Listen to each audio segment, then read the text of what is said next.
골로새서는 사도 바울이 골로새 지역에 있는 교회의 성도들에게 보낸 편지입니다. 골로새 교회에는 예수 그리스도보다 신비 체험을 더욱 중요하게 생각하는 거짓 교사들이 안 좋은 영향을 끼치고 있었습니다. 그래서 사도 바울은 신자의 구원과 삶에 있어 중요한 것은 신비 체험이 아니라 오직 예수 그리스도임을 강조하면서 그리스도 안에서 살면서 모든 것을 그리스도의 이름으로 행하라고 권면합니다.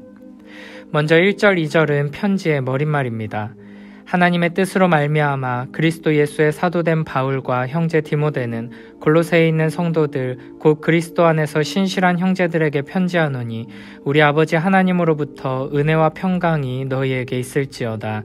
아멘. 바울은 편지를 시작하며 자신의 직분을 그리스도 예수의 사도라고 밝힙니다. 바울은 자기 스스로 사도가 된 것이 아니라 하나님의 뜻으로 말미암아 복음을 전하고 교회를 세우는 일을 위해 예수 그리스도께 특별히 보냄받아 사도가 되었습니다. 그러므로 이 편지의 내용은 바울의 말이 아니라 그를 보내신 예수 그리스도의 말씀이며 하나님의 말씀이라고 할 수 있습니다. 이어서 바울은 형제 디모데를 공동 발신인으로 언급합니다.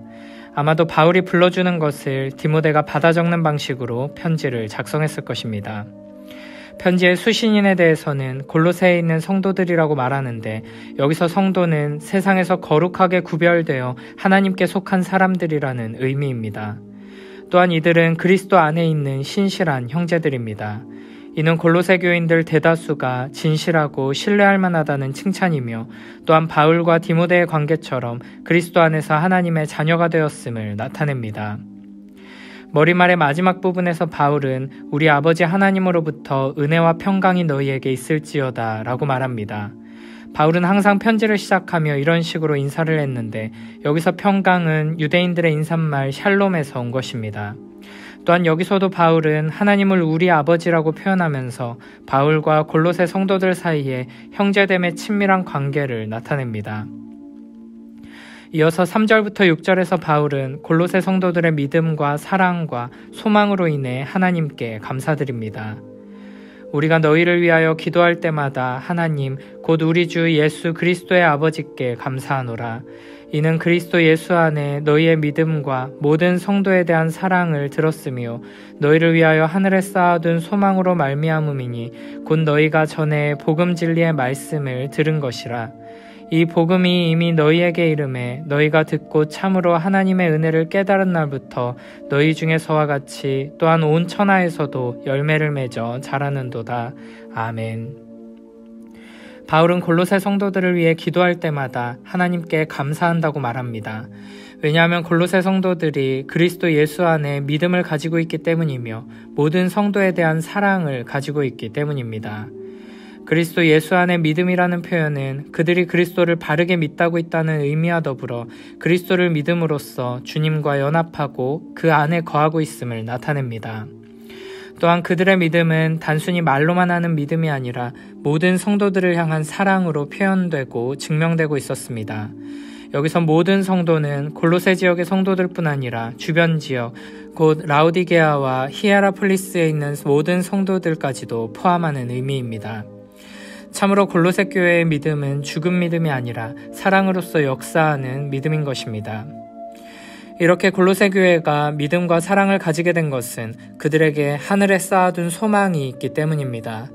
이 소망은 전능하시며 신실하신 하나님의 약속에 근거한 것이며 그리스도에 관한 것이고 그리스도 자신이라고 할 수 있습니다.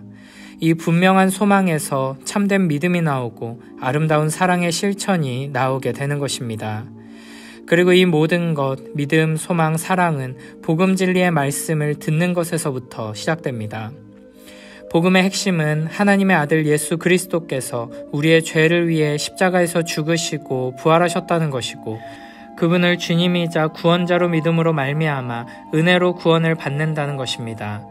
그리고 이 복음 안에는 예수 그리스도께서 다시 오시는 날에 믿는 자들이 영광스럽게 되고 새하늘과 새 땅에서 영원히 의와 평화와 기쁨으로 충만케 된다는 소망의 내용이 들어있습니다.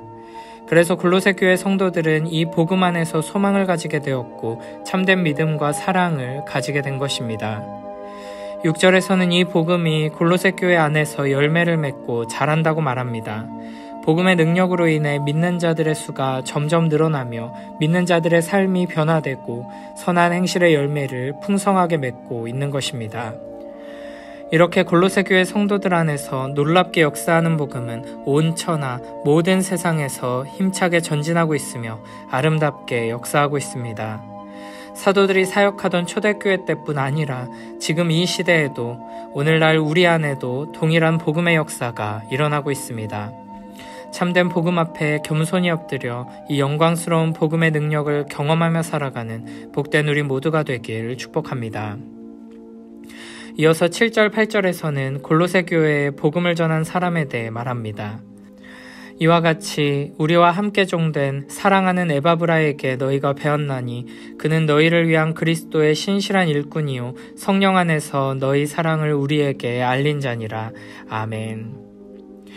골로새 성도들 안에서 열매를 맺으며 자라고 있는 그 복음을 전한 사람은 에바브라입니다.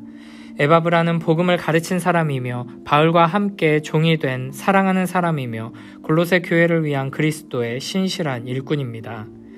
바울의 이와 같은 소개는 에바브라가 복음을 충실하게 전하고 잘 가르쳤음을 나타내며 신실하고 충성된 일꾼임을 드러냅니다. 에바브라는 바울이 에베소에서 3차 선교 사역을 하던 시기에 바울에게 복음을 듣고 그리스도인이 되었습니다.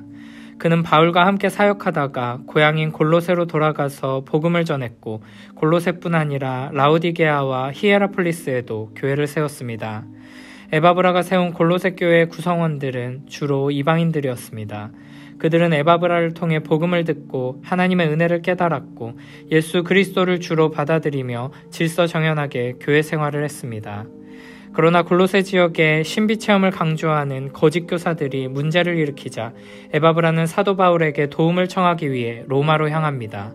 그는 바울을 만나서 거짓 교사들의 문제뿐 아니라 골로새 성도들의 사랑도 전해주었습니다.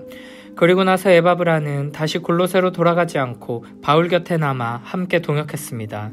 골로새 교회의 거짓 교사들의 문제는 사도 바울의 편지와 이 편지를 전달하는 두기고의 사역으로 충분히 해결할 수 있다고 확신했기 때문입니다. 이렇게 사도 바울은 편지를 시작하면서 골로새 교회를 위해 헌신하며 수고한 에바브라에 대해 언급합니다.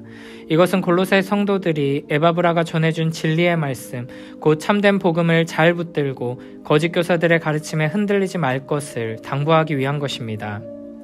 우리는 이 말씀을 깊이 묵상하며 우리에게 참된 소망이 있는지, 참 소망에 근거한 믿음과 사랑이 우리 삶에 드러나고 있는지를 돌아봐야 할 것입니다. 바른 복음을 회복하고 그 복음을 바르게 선포할 때 복음이 온 세상에 열매 맺으며 자라는 것을 보게 될 것입니다. 참된 복음의 메시지가 전해지고 선포되는 곳에 복음의 능력이 나타나는 것을 믿고 소망하며 나의 삶 속에서 복음의 능력이 나타나고 복음의 역사, 생명의 역사, 사랑의 역사가 나타나기를 소원하며 기도하는 우리 모두가 되길 축복합니다.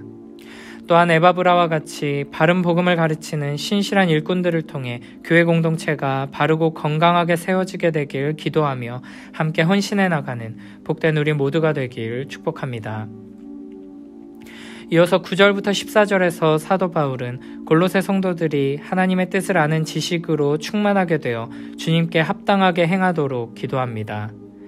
이로써 우리도 듣던 날부터 너희를 위하여 기도하기를 그치지 아니하고 구하노니 너희로 하여금 모든 신령한 지혜와 총명에 하나님의 뜻을 아는 것으로 채우게 하시고 주께 합당하게 행하여 범사에 기쁘시게 하고 모든 선한 일에 열매를 맺게 하시며 하나님을 아는 것에 자라게 하시고 그의 영광의 힘을 따라 모든 능력으로 능하게 하시며 기쁨으로 모든 견딤과 오래 참음에 이르게 하시고 우리로 하여금 빛 가운데서 성도의 기업의 부분을 얻기에 합당하게 하신 아버지께 감사하게 하시기를 원하노라. 그가 우리를 흑암의 권세에서 건져내사 그의 사랑의 아들의 나라로 옮기셨으니 그 아들 안에서 우리가 속량 곧 죄사함을 얻었도다. 아멘. 여기서 바울은 골로새 성도들이 하나님의 뜻을 아는 지식으로 충만하게 되기를 기도합니다. 그는 골로새 성도들이 주님께 합당하게 살아감으로써 주님을 기쁘시게 해드리기를 바랍니다. 여기서 주님께 합당한 삶이란 선한 일의 열매를 맺고 하나님을 아는 지식에서 자라고 하나님의 능력으로 강하게 되어 모든 것을 견디고 참고 하나님 아버지께 감사하는 것입니다. 만일 그들이 계속해서 그리스도 예수를 주로 믿고 모든 성도들을 사랑하며 살아간다면, 그리고 하나님의 뜻을 알고 주님께 합당하게 행한다면 거짓 교사들의 유혹을 어렵지 않게 물리칠 수 있을 것입니다. 우리도 마찬가지로 하나님을 아는 지식으로 충만하게 채워져야 합니다. 하나님의 뜻을 아는 지식이 있어야 주님께 합당한 삶을 살 수 있고, 여전히 우리 주변에 가득한 거짓 교사들의 교묘한 주장을 물리칠 수 있기 때문입니다. 하나님의 뜻을 아는 지식으로 충만하게 채워진다는 말은 하나님의 뜻을 온전히 깨닫고 그 뜻을 마음으로 받아들인다는 의미입니다. 이를 위해 우리는 항상 겸손한 마음과 태도로 하나님의 말씀 앞에 귀 기울여야 합니다. 하나님의 말씀을 내가 원하는 방식으로 이해하고 적용하는 것이 아니라, 하나님의 말씀을 내 취향대로 고르고 이용하려는 것이 아니라, 하나님의 말씀에 인도하심을 받고 그 말씀대로 순종하기 위해 겸손히 엎드려 귀 기울이고 또 귀 기울여야 할 것입니다. 이것이 주님께 합당한 방식으로 사는 첫걸음입니다. 성령 하나님께서 주시는 영적 지혜와 이해력으로 하나님의 뜻을 온전히 깨달은 사람은 자기 생각을 버리고 주님께 합당한 삶을 살기 시작합니다. 예수 그리스도가 주님이심을 인정하고 그분에게 순종하게 됩니다. 주님께 합당하게 사는 삶의 첫 번째 요소는 모든 선한 일에서 열매를 맺는 것입니다. 여기서 말하는 선한 일은 사랑을 실천하는 것을 의미합니다. 형제가 서로 우애하고 존경하는 것, 성도들의 쓸 것을 공급하며 대접하는 것, 우는 자들과 함께 우는 것, 모든 사람과 화목하는 것, 원수에게 먹을 것과 마실 것을 주는 것, 환난당한 자와 가난한 자를 구제하는 것, 형제의 궁핍함을 도와주는 것 등이 주님께서 기뻐하시는 사랑의 실천, 곧 선한 일입니다. 주님께 합당하게 사는 삶의 두 번째 요소는 하나님을 아는 지식에서 자라는 것입니다. 우리는 하나님을 더욱 알기 위해 힘써야 합니다. 하나님께서 어떤 분이시며 어떤 일을 하셨는지를 계속 배우고 경험해야 합니다. 하나님을 아는 것은 아들을 아끼지 않고 내주신 하나님의 사랑을 마음으로 아는 것이며, 하나님 아버지와 인격적으로 교제하는 것을 의미합니다. 세 번째는 모든 것을 견디며 오래 참는 것입니다. 11절에서는 그분의 영광의 권세를 따라 모든 능력으로 강하게 되어 기쁨으로 모든 것을 견디고 오래 참고 라고 말합니다. 우리는 이 세상을 살아가며 수많은 어려움과 고난을 통과해야 합니다. 그래서 우리에게 필요한 것은 견디고 오래 참는 태도입니다. 그러나 이것은 우리 힘으로 할 수 없고 예수 그리스도의 영광의 권세를 따라 하나님의 능력으로 강하게 되어야 합니다. 우리를 강하게 하셔서 견디고 참게 하시는 하나님의 은혜가 필요한 것입니다. 하나님을 사랑하며 하나님을 더욱 깊이 알아가며 참된 믿음에서 나오는 능력으로 소망 안에서 견디며 참는 자들은 기쁨으로 견디며 오래 참을 수 있게 될 것입니다. 12절에서는 감사에 대해 말합니다.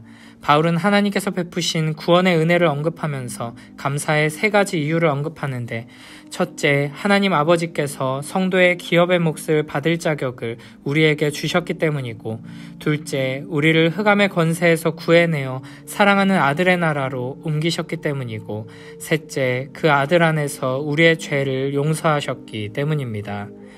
이렇게 바울은 골로새 성도들이 하나님의 뜻을 아는 지식으로 충만하게 되어 주님께 합당하게 살도록 간구합니다.